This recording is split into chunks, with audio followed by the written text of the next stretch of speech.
Some main characters struggle in dungeons, others completely dominate them, so today I'm showing you the best manhwa where the main character is way too strong for any dungeon or tower. Do what I gotta do to make sure we fortified as a unit, but don't leave me mortified. If you'd have kept it 100, a brother would be more than fine. Gave you more than time, gave you some peace of mind. That's why I got some qualms about the way you treated mine. You came close to doing damage to my third eye. Number 10 comes with the dungeon cleaning life of a once genius hunter. This story follows Junu, once the world's first SSS ranked genius hunter, who is suddenly sent back 10 years into the past after being betrayed. However, there's a catch. His abilities are locked, and the only way to regain them is by working as a dungeon cleaner. What sounds like a downgrade quickly turns interesting as Juno approaches even this lowly job with the mindset and skills of a top-tier hunter. At first, I thought this was going to be bad. The early chapters don't leave the best impression, and the main character can be pretty unlikable. But if you stick with it, it gets really good. The humor is surprisingly good, and the character interaction are genuinely funny to watch. You can also tell the character development is going to be a big highlight. It's one of those series that improves a lot after the beginning, so definitely give it a few chapters before judging it. The official translation is over at Webtoon. In number 9 we have Surviving the Game as a Barbarian. Surviving the Game as a Barbarian follows Hansu Lee, a player who spent nearly a decade mastering an unbeatable RPG. Just as he reaches the final boss, he's suddenly transported into the game world itself, taking over the body of Yorn Yandel, a barbarian. Now living inside of the game, he must follow its rules, using his deep knowledge to survive brutal dungeons, deadly encounters, and the world where one mistake can mean death. This one is really entertaining, mainly because the main character doesn't just breeze through everything. Even with his knowledge, there's still a lot of tension and he faces real danger constantly. The balance between strategy and survival makes it engaging. Bjorn as a character is great too, strong but smart. The side characters are also decent, though not the strongest and some feel a bit secondary to him. Still, the overall experience is fun and intense. If you like survival focused isekai with real stakes, this is definitely worth checking out. The official translation is over at Webtoon. Number 8 comes with My SClass Hunters. My SClass Hunters follows Eugene, an F-rank hunter constantly overshadowed by his S-rank brother. After a dungeon raid goes horribly wrong and costs his brother's life, Eugene uses his wish to reset time. This time he plans to live quietly, but things change when he discovers he has the ability to help others become S-rankers. Instead of being weak and useless, he starts building a powerful group around him while trying to avoid repeating past mistakes. I honestly think this manhwa is great for its genre. It keeps the classic dungeon setup but adds a strong focus on relationships, especially family, which is refreshing. The characters are a big highlight. Everyone has their own personalities and none of them feel boring. I also like that the main character isn't your typical overpowered fighter but supports others instead. The story flows well and stays entertaining throughout. Overall, it's a fun and engaging read that doesn't deserve the hate it sometimes gets. So head over to Webtoon for the official translation of this work. In number 7 we have The Overpowered Newbie. This story follows Kim Janju, a struggling orphan trying to save his home from shutting down. His only hope is this mysterious tower that grants wealth and power, but it's deadly. Just when he is about to give up, he receives videos from his future self showing him successfully clearing the tower. Armed with the knowledge, Jaiju begins climbing, using his guide to gain an advantage in a world where survival is never guaranteed. This manhwa is really enjoyable, especially if you like tower climbing stories.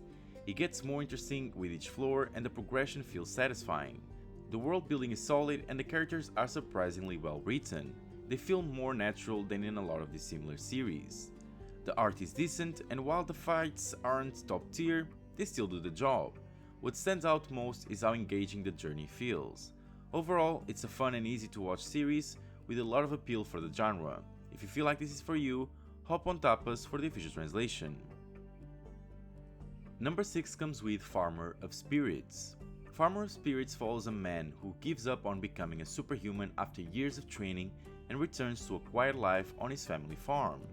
Just when things seem ordinary, he meets Awa, a powerful farming spirit who can grow extraordinary crops and enchant abilities. With new spirit companions, quests, and a unique farming system, his peaceful life quickly turns into something much bigger. This manhwa is honestly really refreshing. Instead of constant fighting and intense drama, it focuses on a calmer, more wholesome vibe. The concept is simple but works really well, and the farming element adds something different to the genre. The main character is easy to like, and the spirits, especially Awa, are just adorable. It's the kind of series you read to relax rather than get stressed. Overall, it's simple, fun, and effective. If you're looking for something light and enjoyable, this is definitely worth checking out. The feature translation is over at Tapas. In number 5 we have Pick Me Up. Pick Me Up follows Seonjun Han, a top player of an insanely difficult gacha game where low-ranked heroes are treated as disposable tools. After suddenly being transported into the game as a one-star hero himself, he is forced to survive in a brutal system where a player controls his fate like a god. To escape, he must climb the ranks, outsmart the system, and ultimately challenge the one pulling the strings. This manhwa is honestly really good, especially if you like structured progression stories. It gives off strong game world vibes, but with much higher stakes since every decision matters. The main character is cold and pragmatic, which is refreshing compared to the usual idealistic main characters. He does whatever it takes to survive, and that makes the story feel more intense. The art is also amazing. Every character, even minor ones, feel distinct and full of personality. Overall, it's a gripping and well-executed series worth checking out. If you want to read the official translation, head over to Tapas. Number 4 comes with Second Life Ranker. Second Life Ranker follows Yanwu, who learns that his missing brother was betrayed and killed while climbing the tower of the Sun God. Left with a pocket watch containing his brother's knowledge, he enters the tower himself under the name Cain, determined to uncover the truth and take revenge. He climbs each floor, gaining power, forming alliances, and facing dangerous enemies along the way. This manhwa is easily a 10 out of 10 for me. It has a lot of similarities to Soul Leveling, but it feels more balanced and strategic.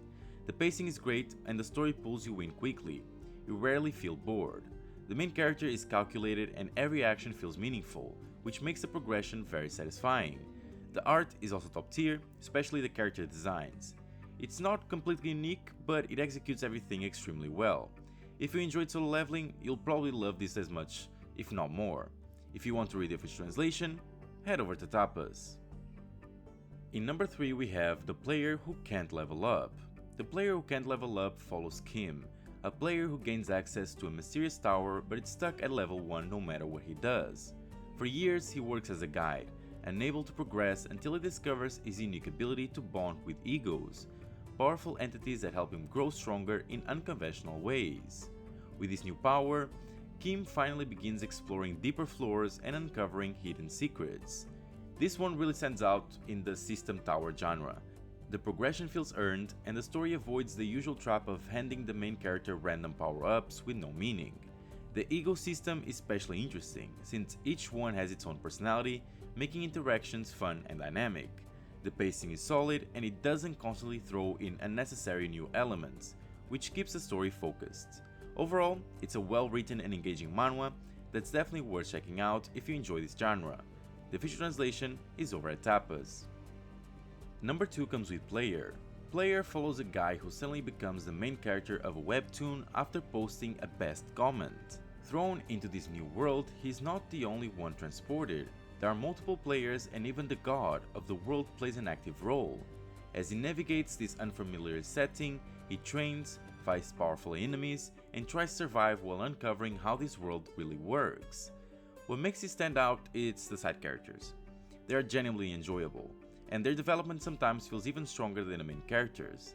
The story has good emotional moments and unique take on the isekai concept.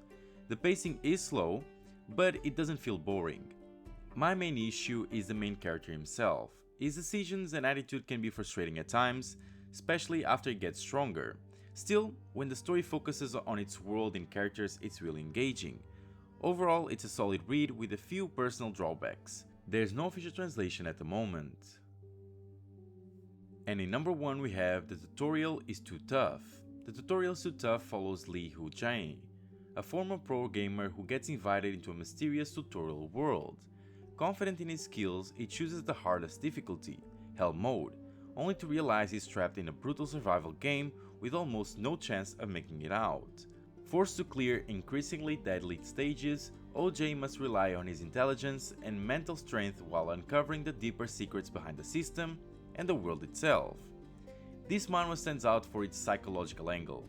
It's not just about leveling up, it really dives into survival, isolation, and the mental toll of being stuck in a harsh environment.